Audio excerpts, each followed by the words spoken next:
দর্শক আসসালামু আলাইকুম রহমতুল্লাহ। আমি আবু মুসা জীবন আপনাদেরকে স্বাগত জানাচ্ছি গ্লোবাল বাংলা 24-এ। দর্শক আমি এখন যেখানে দাঁড়িয়ে রয়েছি এটা হচ্ছে যে ফটিকছড়ি উপজেলার ১ নং বাগানবাজার ইউনিয়নের ৪ নং ওয়ার্ডের দুলিয়াছড়ি রাজারঘাট হাতিরকেদা সড়ক।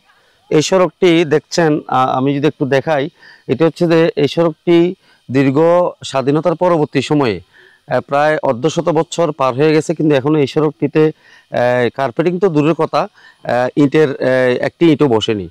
এই আমি যেখানে দাঁড়িয়ে আছি এটা হচ্ছে যে একটি ছড়া, এখানে একটি কালভার্ট হওয়ার কথা, ছোট ব্রিজ যেটা আমরা কালভার্ট বলি, এগুলো হওয়ার কথা, কিন্তু এটা হয়নি এখনো পর্যন্ত। ফলশ্রুতিতে এখানে যারা চলাচলকারী জনগণ যারা রয়েছেন, এতদ অঞ্চলে যারা বাসিন্দা রয়েছেন, তারা কিন্তু বিশেষ করে বর্ষা মৌসুমে এখানে হাঁটু থেকে কোমর সমান পানি পাড়ে দিয়ে কিন্তু তাদের গাড়িগুলো পার করতে হয়। এতে করে তারা নানান ধরনের ভোগান্তিতে পড়ে। আরেকটি বিষয় হচ্ছে এখানে এই অঞ্চলে প্রায় 50 জনের উপরে প্রবাসী রয়েছে বিভিন্ন দেশে, মধ্যপ্রাচ্য থেকে শুরু করে ইউরোপ কান্ট্রি থেকে শুরু করে বিভিন্ন দেশে 50 জনের উপর প্রবাসী রয়েছে।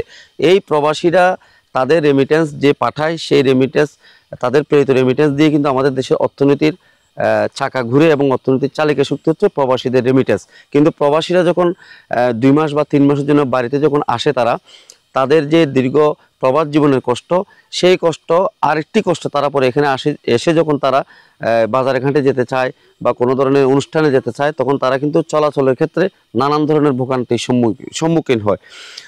কাঁচা রাস্তা হওয়ার কারণে বিশেষ করে বর্ষা মৌসুমে প্রবাসীরা এখানে আসে না বললেই চলে। তারা শুষ্ক মৌসুমে বা শীতকালে দেশে বেশি আসতে চায়, প্রবাস জীবনে বর্ষা মৌসুমে আসতে চায় না। কারণ হচ্ছে যে তারা যখন দেশে আসবে একটু রিল্যাক্স করার জন্য বা মানসিক প্রশান্তির জন্য, সেই প্রশান্তিটুকু তারা এখানে পায় না, বরঞ্চ উল্টো তারা ভোগান্তিতে পড়ে। এখানে আমি যদি একটু দেখাই, একটি কাঠের সাঁকুর মতো করে দিয়েছে স্থানীয়রা একটি গাছ দিয়ে।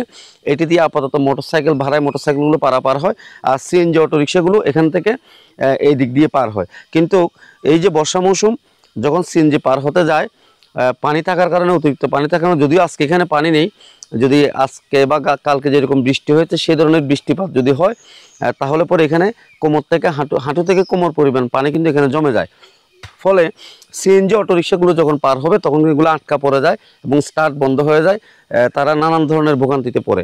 এতে করে গাড়ির যেমন একদিকে ক্ষতি হয়, অন্যদিকে যারা যাত্রী থাকে তারাও কিন্তু নানান ধরনের দুর্ভোগের সম্মুখীন হয়।